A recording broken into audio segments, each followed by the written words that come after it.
Kumusta mga mari kong tunay? So for today's video nga ay pupunta nga tayo sa San Jose del Monte, Bulacan. Naisipan namin pumunta doon kasi medyo matagal-tagal din kami hindi nakapunta. Mga 4 months siguro kasi na-busy nga kami dito sa Maynila. So ang gamit nga pala namin ngayon ay magmomotor lang kami. So eto na nga, nandito naman kami sa may San Jose. Medyo malapit-lapit na tayo sa ating kubo. Ipapakita ko sa inyo yung kubong pinupuntahan namin.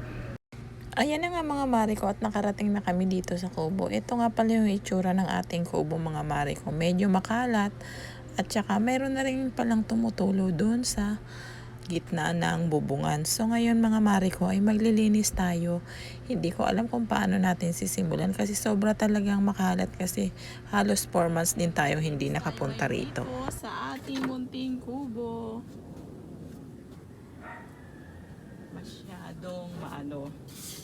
Masyadong madumi eh.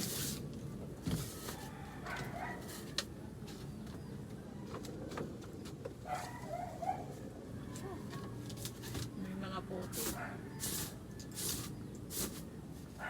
Naman na siya ng anay, Diyos ko.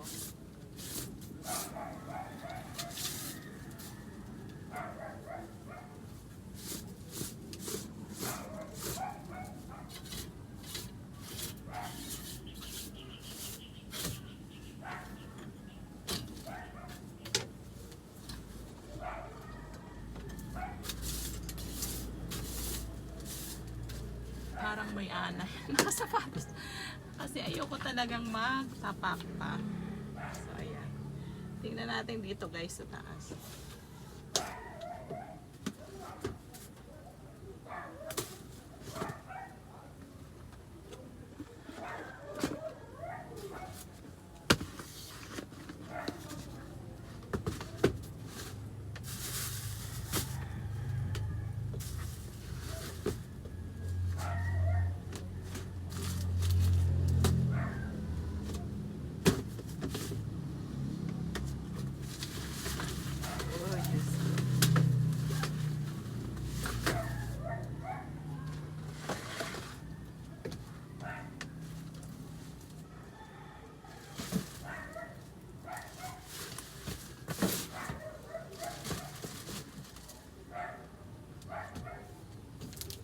Lilinisin natin yung taas kasi maraming tambak. Ayan o.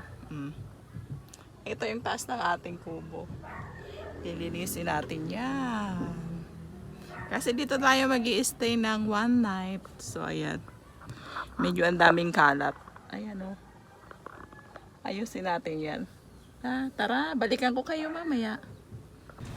So ayun na nga mga mari ko. Medyo meron na nga pala ditong saging kaya kukunin na nila yung saging. Pwede na natin siyang lutuin mga mari ko. So dito mag-i-start na ako magkuskus ng ating sahig.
After ko nga pala maglinis mga mare ko ay bumaba ako at tinitingnan ko yung mga kumukuha ng kamuting kahoy dito sa aming bakuran. So ayan, medyo mag-iisang taon na rin pala itong tinanim namin kamuting kahoy mga mare ko. Kaya ayan, naisipan na namin kuhain kasi talagang maglilinis kami dito.